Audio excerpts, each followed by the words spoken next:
Why do we buy so much stuff when we know at the end of the day we're going to go right back to what works? Time for the Angler Within podcast with Roy Bilby.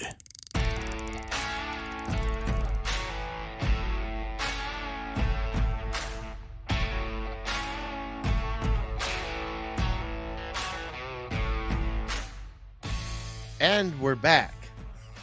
I am shirtless at the moment. Just for a visual for all of you out there. It is 86 degrees in my apartment, in my house. Ugh, good grief. I love my landlord. She's a great lady, but she has not put a lot of money into insulation, I don't think, in this house. Yeah. Judging by how cold I was this winter and how hot I am during today. This quick heat bubble, because from what I've seen, and I hate to be a Debbie Downer. Womp womp. I'm not being a Debbie Downer, but did you see the long range forecast? Oh yeah, When this is going to be brutal. It's going to be cold.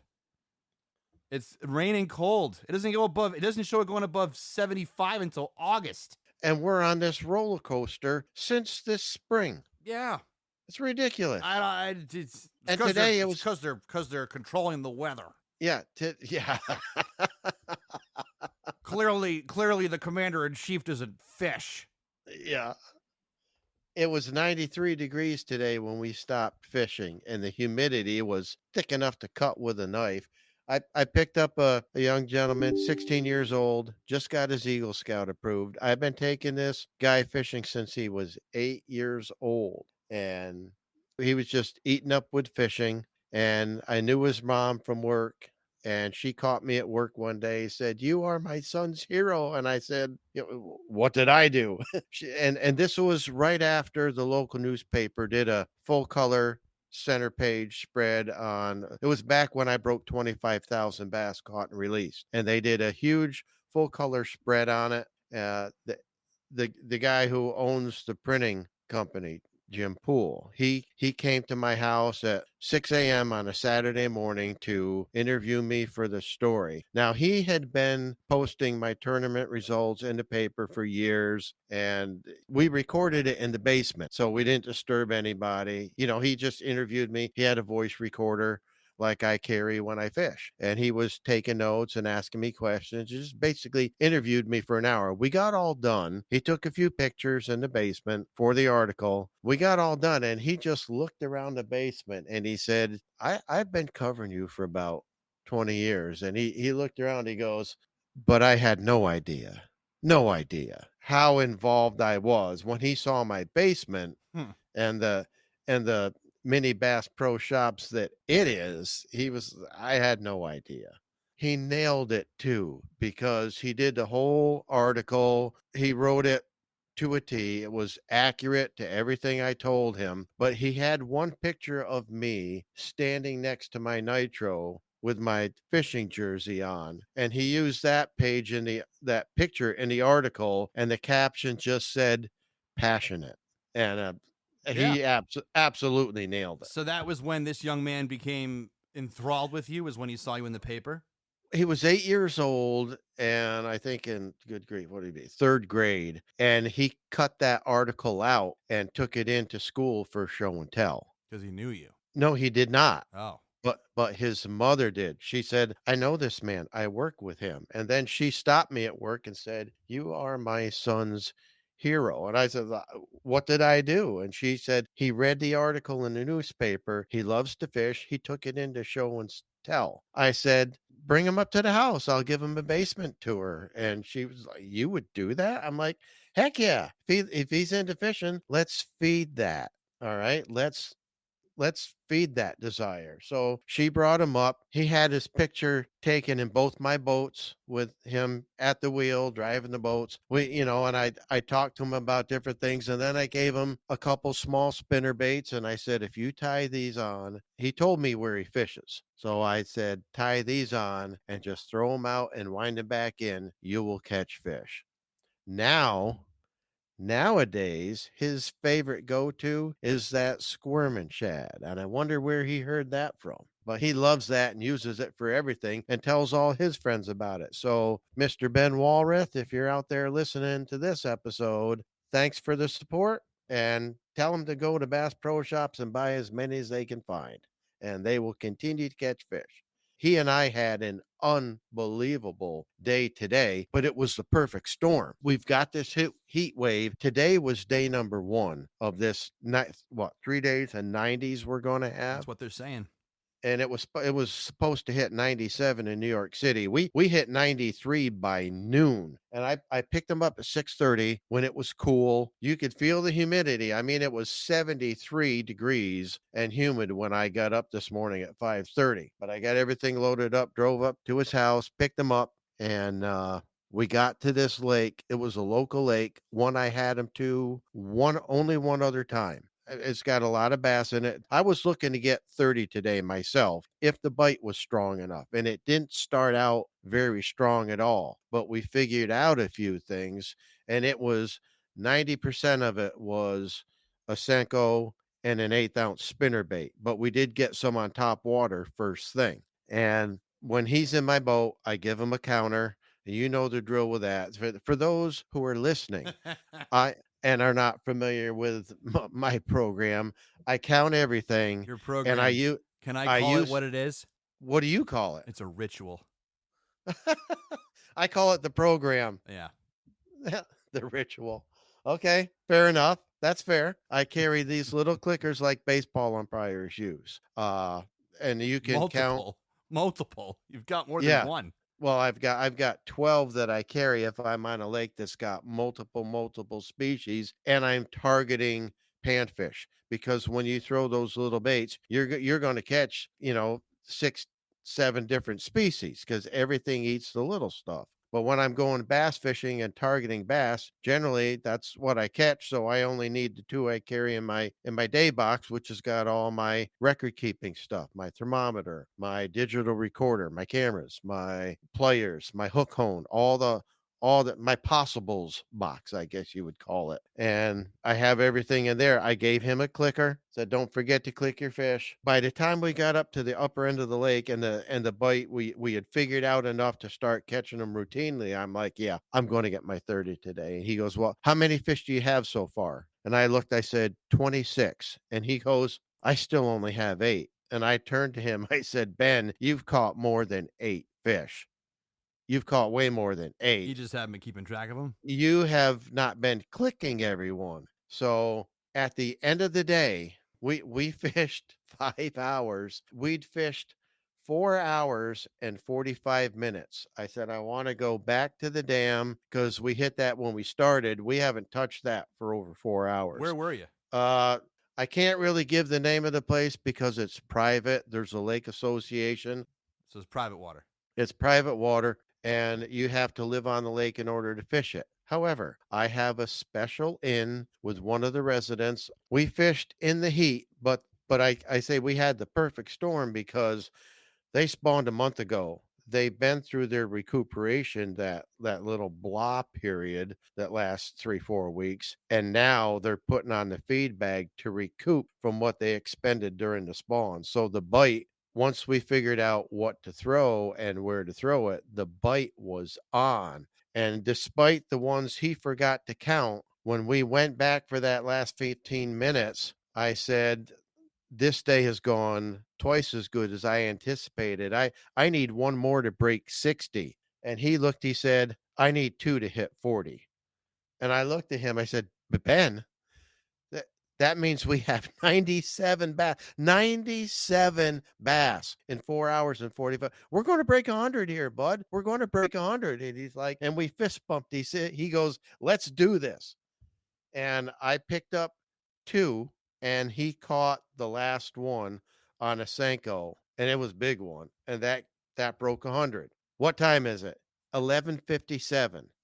I said, well, I want you to break 40 on your counter. And I said, but there's 5 or 10 that somewhere between 5 and 10, at least that you didn't get recorded. So by the time he got one more to break 40, I had 63. So we had 104 bass all largemouth on our counters and just a shave over 5 hours, like 5 hours and 5 minutes. But in reality, it was somewhere between 109 and 114 because he forgot his counter 5 to 10 times at least. But on the counters, when I said, you got to make sure you count them now, we had 104 on the counters. Just a ridiculous morning. And we got out of there. It was 93 degrees. We went and got milkshakes for the ride home because we earned them. You And I tell you, you outperformed the heat index. yes, we did. Yeah, we did. And those milkshakes slid down real easy in 93 degrees. So that was what I did this morning with him. And then I came back to the house where we have the AC going and just put everything away and wrote down our day. But I want to talk in this episode about two other people that I took out recently. Both, and by the way, Ben listens to our podcast. And the other two people I'm going to talk about, I just took them out. They both are faithful listeners. One has listened to every single episode, and that's a guy named John Apino. John, I know you're listening. I'll tell you what, everybody, the day I had him out, he kicked my butt. It was awesome. I took him to, well, All right, hold on. Hitting pause on that just for a second. All right. Can you give 3 quick tips on how to not get skunked when it's 94 degrees outside? It would be dependent on the time of the year, but I mean, let's say that, now. Yeah. June, 94 right now, degrees. Yep. And well, in a lot of areas down where we are here, up by the St. Lawrence, they're still in a spawning mode. But here, go to a smaller body of water. Tip number 1, go to a smaller body of water where you know the water temperature was up into the 70-degree range a month ago when we had the right moon phase, and those fish will be just like the ones we were on today. And get out there now, because if you have a sustained heat wave, it's going to raise the surface temperature of the water up near 80, and then they're going to get sluggish.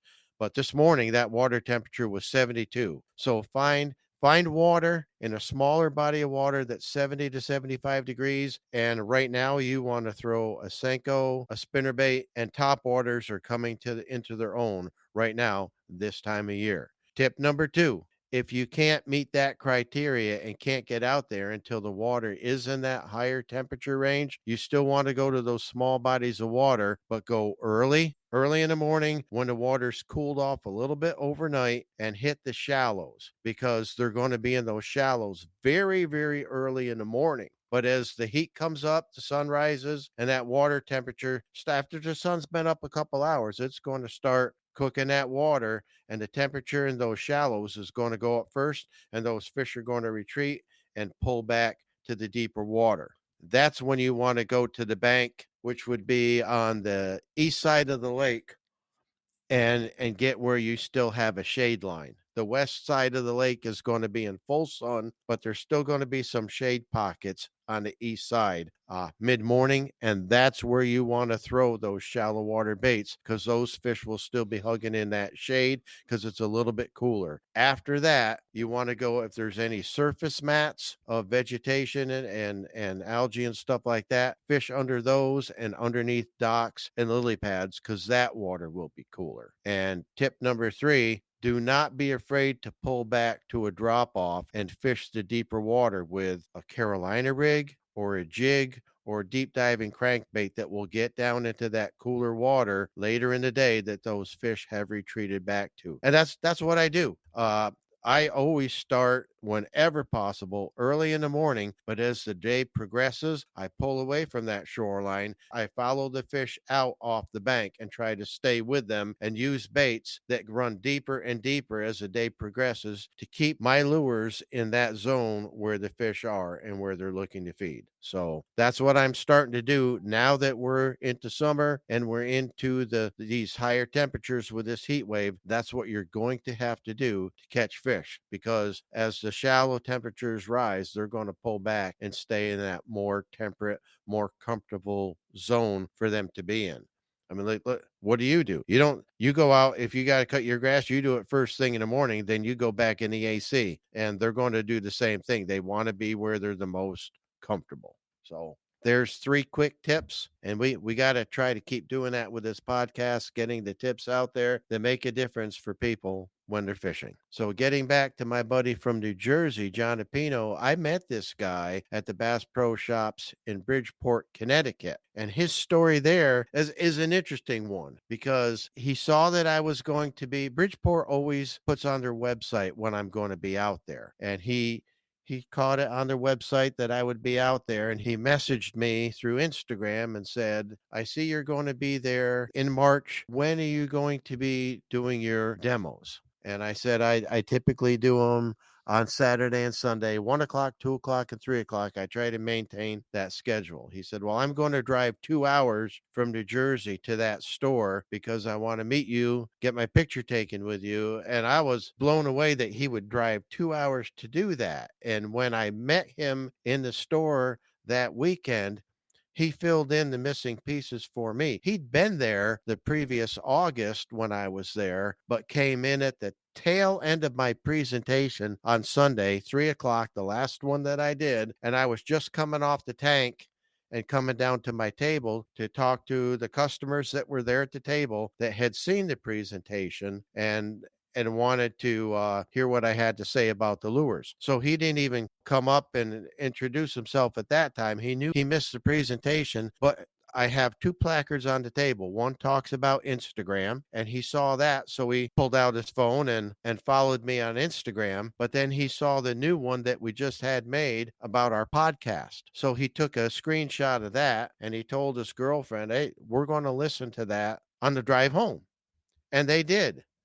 And he told me that he listened to that first 2 episodes of the podcast on the drive home and told his girlfriend, this guy knows what he's talking about. And he's been a fan of the podcast ever since. So John, my friend, great fisherman, thank you for the support. And you're one of my favorite people because you've not missed an episode. And the first time we ever fished together was a couple weeks ago, Saratoga Lake.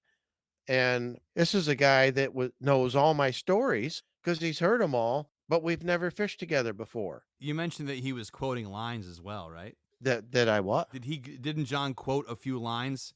You said. Oh yeah, he quoted some lines from the podcast, which is it's awesome to hear that feedback. It's very flattering.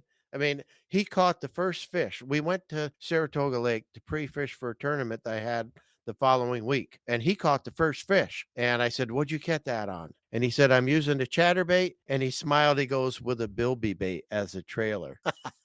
and which is a throwback to, the podcast and things we've said on that. When did we say bilby bait? When I was doing seminars up in Wells, New York, I had a guy in the back raise his hand several winters ago, probably 3 winters ago now. And he said, if you only had one lure to use the rest of your life, what would it be? And I said, man, not my favorite question. If you could see my basement, you would understand I am not by any stretch of the imagination, a one lure guy. Imagination? I'm going to repeat that, okay? I heard it come out wrong. I got tongue-tied.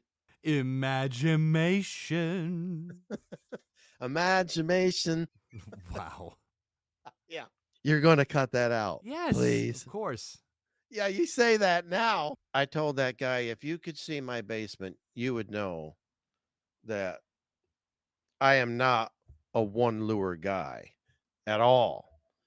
But let me answer your question with a question of my own. If you could only have one finger to use for the rest of your life, which one would you want? Right, yes, this. Right. I remember that. Yeah. And he goes, okay, I get your point. But I said, that being said, if I was limited to one lure, it would hands down be a Bass Pro Shops 2-inch Squirmin' Shad, because it mimics a 2-inch minnow, 2-inch fathead, and everything that swims will eat a 2-inch fathead. 6-inch perch will eat a 2-inch fat. Everything will eat it. 6-pound largemouth will eat it. Giant walleye will eat it. Pike everything eats 2-inch minnows. A guy in the front row raises his hand. And I said, you have a question? And he goes, no, I want to add to what you just said. And he turns around in his chair to face everybody in the room and said, he's not kidding, people. And then he turns to me and he said, my fishing buddy and I saw you 2 years ago at Bass Pro Shops, and you were doing a seminar about that bait. And we saw it in the tank and saw how all these different species went after it and heard what you said about it. And we said, we got to buy some of those. So we did. And he said, when we're fishing and we just can't catch them on anything, nothing is working, we look at each other and say, time to pull out the bilby bait. And I looked at him, I said, that's what you guys call it? He goes, yeah, that's what we call it. I walked over and shook his hand. I said, I've never heard that before. Now, I don't claim credit for inventing that bait, but I will take credit for spreading word about it. I promote that bait heavily because my job is to teach people how to catch fish. And I know if they throw that, I know beyond any shadow of a doubt, they're going to catch fish if they get it around them. And he remembered that from the podcast.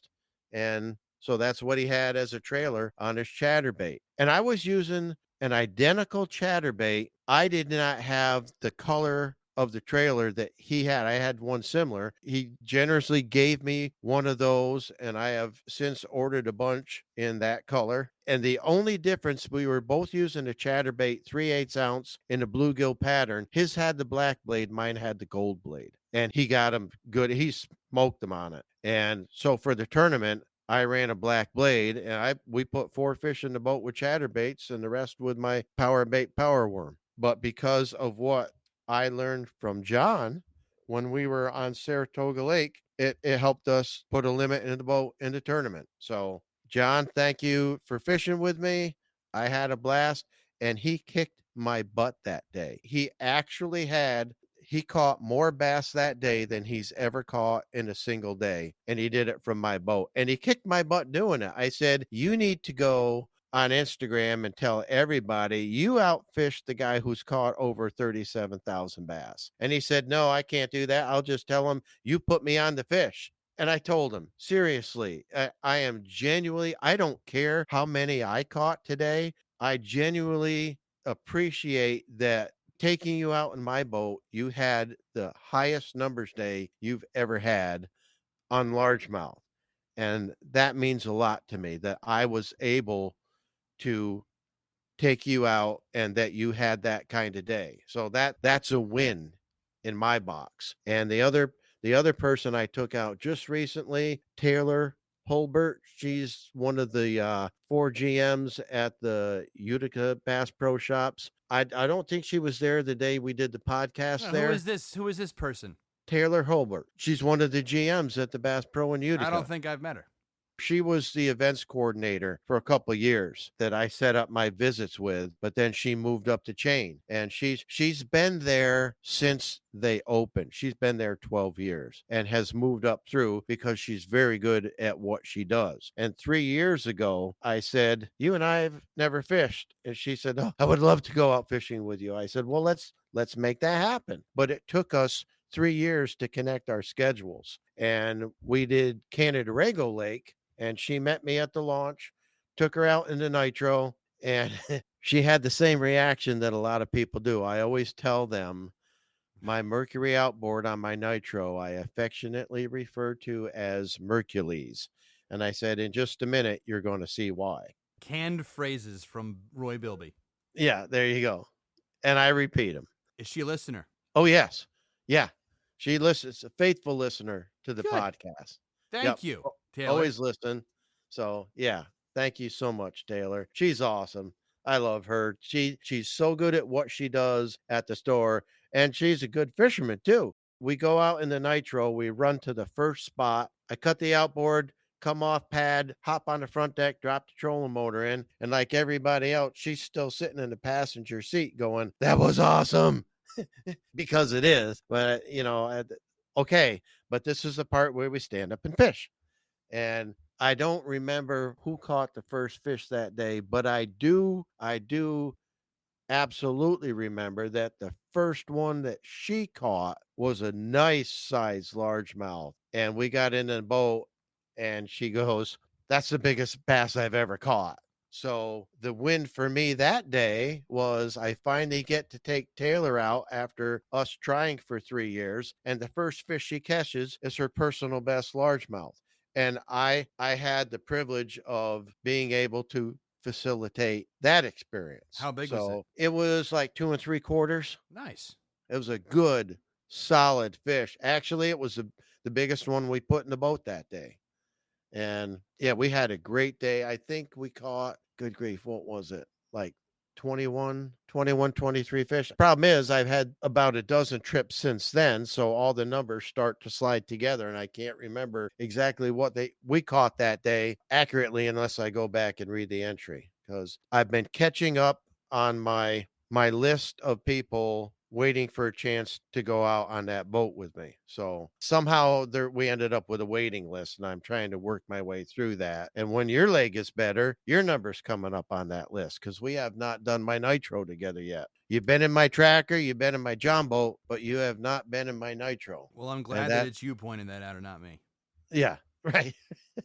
And I'll continue to point it out until we get to do it. So, but we have something coming up I'm excited about, the Crumhorn Classic. Talk about that a little bit. Yeah, so there's a group of us fellas out there. There's 4 of us, about to be a 5th participant who we hit a very special body of water, and you kind of gave it away with the name of it, but that's okay though. That will only apply to locals who know the name. That's right. So. That's right. Well, I mean, you could look it up, I suppose. But anyway, yeah, 2nd annual. It's a friendly get together. We have a tournament in the morning where we each put brand new baits in the pot, and not like a package of Sankos here, like whopper ploppers, and we have a variety of different desirables that are there. Biggest fish wins on the day. Wins the pot. Wins the pot? Yeah, which could be 5 lures. 4 lures coming at you. Nice ones. And I got invited this year. Thank you. You're welcome. But the deal is everybody's in a kayak, so I'm not bringing a boat. I'm going to be in a kayak, and everybody else uses them. I don't. I will be out of my element. So yeah, because it's the only way we would let you in. Yeah, that levels the playing field. No unfair advantage. It needs to. Yeah. With all due respect. 100%. The professional fisherman wants to come in and join our amateur tournament. It's let's level the scales are already tipped in your direction. Sure. So yes, this will be very level. You're gonna have to get used to this casting sitting down, which is what's gonna mess with you. That's gonna mess with me big time. And if you guys want a handicap, make me use all left-handed bait casters and all right-handed spinning reels. No. But what I think I might do actually though is you're probably gonna use my old boat because Brent has my first kayak in there. He's got it in his rental fleet right now. Okay. So if that's the case, he's also got my command stand, and you could stand on the boat and lean against the command stand and cast standing up. You can do that in that boat. So whether or not you'll trust yourself enough, it's a whole nother story. That's the thing. But that's the thing. I don't want to go swimming. I think you'll be surprised. It's sturdier than you think, and plus, there's no wake out there. There's no boats throwing wakes where it's going to knock you over. Right. It's no motors allowed on that lake. Worst case, we have some wind up there that day. So, but there's some good largemouth. Holy cow. They've been, I sent you that picture from the one that Sean caught this weekend. Yeah. 4.8, right? I think 4.0 is too low on that fish. Oh, yeah. That all day long. The size of the mouth on that thing, that mouth was huge.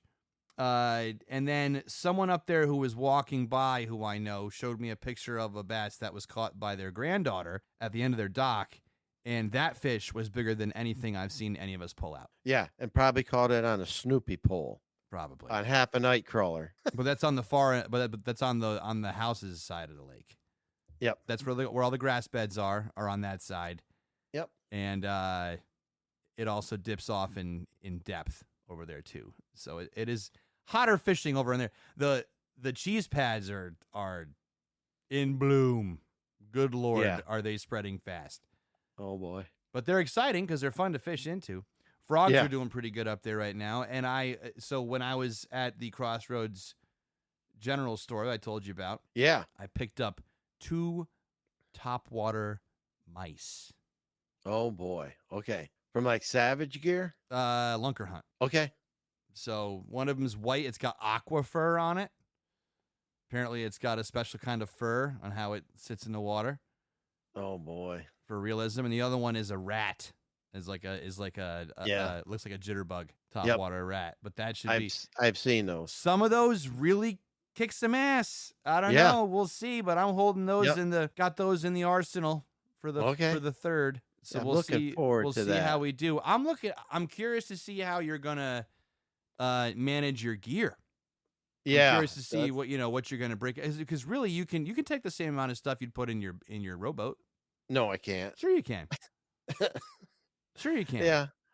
You can. No, I'm going to have to scale it right down, I think. So you said before, like, you have all these different. I meant to ask you this earlier when you were talking about having a million baits on the Yeah. boat with you.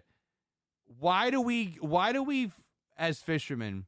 And I know it's partly an addiction, but why do we buy so much stuff when we know at the end of the day we're gonna go right back to what works? Right. The old tried and trues. Yeah. Why Everybody does Why that. do we do that?